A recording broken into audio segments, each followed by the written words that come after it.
Des mineurs en errance, des familles à la rue et des solutions d'hébergement insuffisantes. C'est le constat dramatique que dresse un certain nombre d'associations nantaises dans une lettre ouverte adressée aux candidats aux législatives. On constate là, quand même depuis 1 ou 2 ans quand même que la situation est en train de s'empirer au niveau de l'accueil, au niveau de l'hébergement, au niveau de la mise à l'abri des gens qui sont dans des situations de détresse sociale, d'errance sociale. Voilà, donc, et surtout principalement concernant les migrants, puisqu'on en a de plus en plus sur le territoire. Face à cette situation, les associations se sentent seules. Elles demandent à l'État de prendre ses responsabilités et d'appliquer notamment la loi sur la réquisition des lots Covid. On demande cette application stricte de cette loi qui dit tout simplement on peut réquisitionner des bâtiments, des locaux quand ils sont vides pour les mettre à la disposition des gens qui sont mal logés ou non logés, quoi. Parmi les nombreuses personnes en détresse, le cas des mineurs isolés est de plus en plus préoccupant. Il y a beaucoup de jeunes qui sont en squat, il y en a quelques-uns qui se maintiennent à l'hôtel parce que l'avocat leur dit qu'ils peuvent être maintenus à l'hôtel, mais ils ont beaucoup de crainte d'être expulsés. Et puis, on a des jeunes à la rue. Et ce qui est encore plus grave, c'est qu'on voit que des jeunes arrivent sur le département et peuvent, dans certains cas, ne pas être hébergés alors qu'ils devraient l'être selon la loi. Pour faire connaître cette situation au Nantais, le collectif d'associations prévoit un rassemblement le dimanche 25 juin à midi, place Mangin.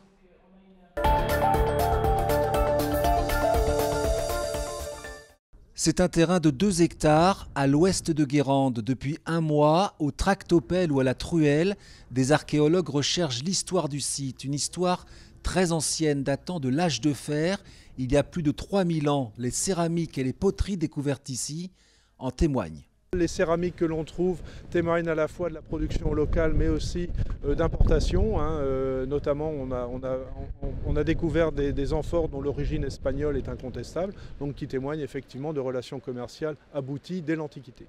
Les recherches ont aussi permis de mettre à jour un puits et un enclos pour l'élevage, une nécropole d'incinération qui devrait renfermer des ossements humains et une véritable zone artisanale avec plusieurs fours pour les poteries mais aussi, tradition locale oblige, pour la production de sel.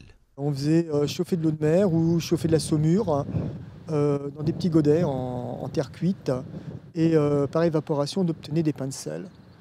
Et ces pains de sel, alors par contre, allaient voyager très très loin. Moi j'ai retrouvé des fragments de ce genre de pain de sel jusqu'à Ancenis. À Rezé c'est aussi fréquent sur le site antique de Rezé.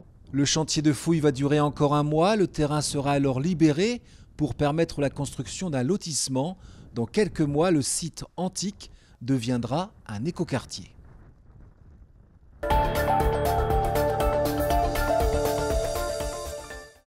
Préserver la quiétude des jardins familiaux. Voilà tout l'enjeu de l'accord conclu entre la mairie de Nantes et 2 associations de la ville. Car avec la prolifération des chats errants viennent beaucoup de nuisances. Autant le hérisson est l'ami du jardinier, autant le chat c'est l'ennemi du jardinier. Ils urinent, ils ne sont pas castrés, ils défèquent. Ça peut être un problème de santé pour les humains, pour les chats aussi, parce qu'ils se battent entre eux, ils peuvent attraper le sida du chat, c'est-à-dire le FIV. S'ils ne sont pas stérilisés ni castrés, la maladie peut se propager plus rapidement.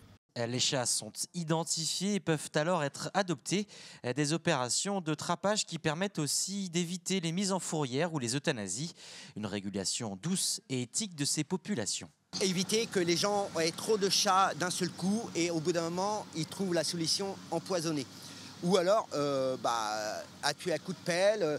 Nous, ce qu'on veut, c'est pas ça. C'est que quand les gens aient 1 ou 2 chats déjà dans leur terrain ou devant chez eux, qui nous appellent tout de suite. Pour tout chat qui semble errant, il suffit donc d'appeler la police municipale ou les associations Les Griffes de l'Espoir et Chiens, Chats et compagnie. Il faut des groupes de chats modérés, il faut des nourriciers qui fassent les choses proprement, il faut que tout le monde essaye de vivre en harmonie. La ville, c'est ça. Un travail de longue haleine. Chaque année, près de 1000 chats sont retrouvés et pris en charge par ces associations dans la métropole.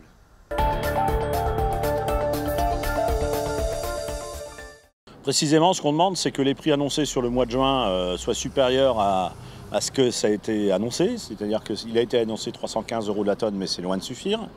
Et que des perspectives de juillet et août soient au-dessus de ce qui était prévu, parce qu'on pense que les agriculteurs et les producteurs de lait en ont besoin et que c'est pas toujours aux producteurs de lait d'être le dernier échelon ou le dernier barreau de l'échelle et à lui de supporter tous les malaises de la filière.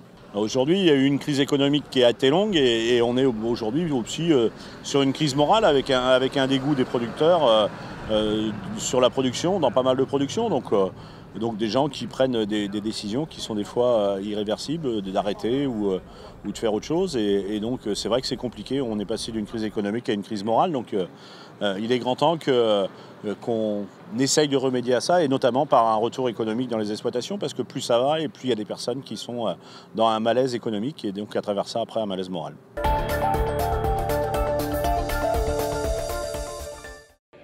Rencontre avec les anti-aéroports du CEDEPA ce mardi matin, avec les pro-aéroports des ailes pour l'Ouest l'après-midi. Tous ont répondu favorablement à l'invitation des 3 médiateurs, avec enthousiasme pour les premiers, quelques réserves pour les seconds. Jusqu'ici, il n'y a pas eu de comparaison objective et contradictoire du maintien de l'aéroport actuel en face d'un projet de construction et donc de destruction de terres agricoles et d'espaces naturels. C'est illusoire de retravailler une nouvelle fois sur Nantes Atlantique. Il y a 3 rapports, il y a les jugements du tribunal administratif, la cour d'appel, qui ont traité toutes de ce sujet-là.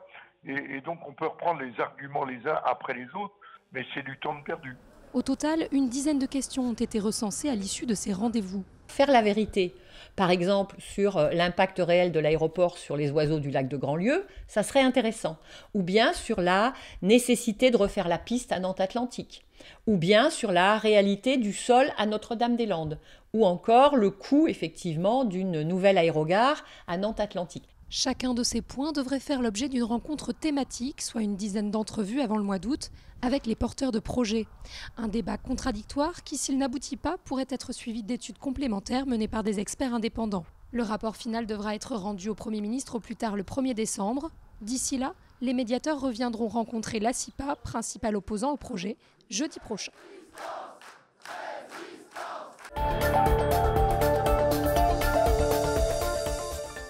Il dépasse de quelques dizaines d'années la moyenne d'âge des festivaliers du Hellfest, puisque ces Clissonnais ont entre 65 et 95 ans. Et pour beaucoup, c'est une première incursion sur le site du festival.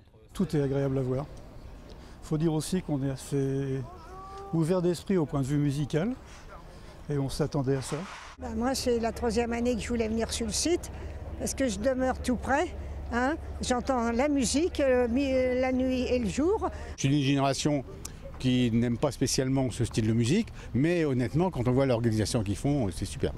Il ne faut pas en avoir peur pour les anciens qui pensent que c'est satanique, mais non, c'est un carnaval, c'est une fête ici pendant 3 jours. Et c'est la 3e année consécutive que ce genre de visite est organisé sur le site.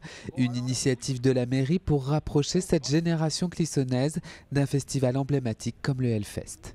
Ça fait beaucoup moins peur. La preuve, c'est qu'aujourd'hui, il y a des personnes aujourd'hui qui accueillent des festivaliers depuis la visite. Donc aujourd'hui, on est quand même sur la 3e année. On a permis à 110 personnes chaque année de venir voir. Et c'est aussi l'occasion pour les organisateurs de faire tomber les clichés tenaces sur le festival et pourquoi pas de séduire un nouveau public. Après, si ces gens avaient l'opportunité de venir sur le festival, je pense qu'ils seraient le bienvenu et je pense qu'ils seraient émerveillés aussi, même sans connaître forcément la musique métal. Ceci dit, il n'est jamais trop tard pour écouter du métal. Tu peux avoir 70 ans à t'y mettre. Et peut-être que certains pourraient prendre leur passe 3 jours dès l'année prochaine.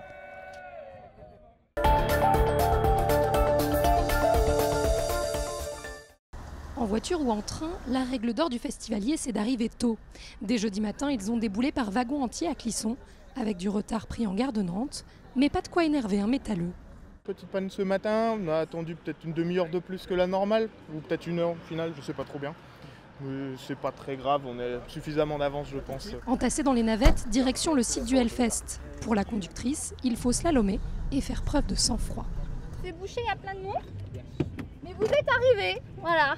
Sur place, le soleil est de plomb, mais les festivaliers patientent dans la bonne humeur. Moi, je suis arrivé très tôt ce matin parce que l'attente à la porte, ça fait partie de l'ambiance. Et que, voilà, c'est un peu jour des fous, on lâche tout ce qu'on peut lâcher, on se marre bien. Ouais, discuter avec les gens, se faire au moins 30 millions d'amis avant d'entrer. 14h, top départ.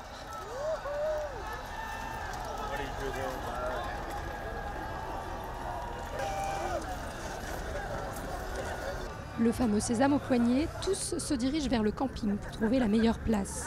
Pas à côté des grandes tentes parce qu'il y a trop de lumière, trop de bruit et des gens qui vont pisser. Donc, si on veut inviter des filles à dormir dans notre tente, il faut que ça soit fait discrètement. Et pour ceux qui sont déjà installés, il est temps de plancher sur le planning. Celui-ci, la tendance à voir. Mais de Saxon aussi. Saxon, ouais. Trust, on a déjà vu. Trust, ouais. Tout un programme, le plus dur sera de trouver le temps de manger et de dormir.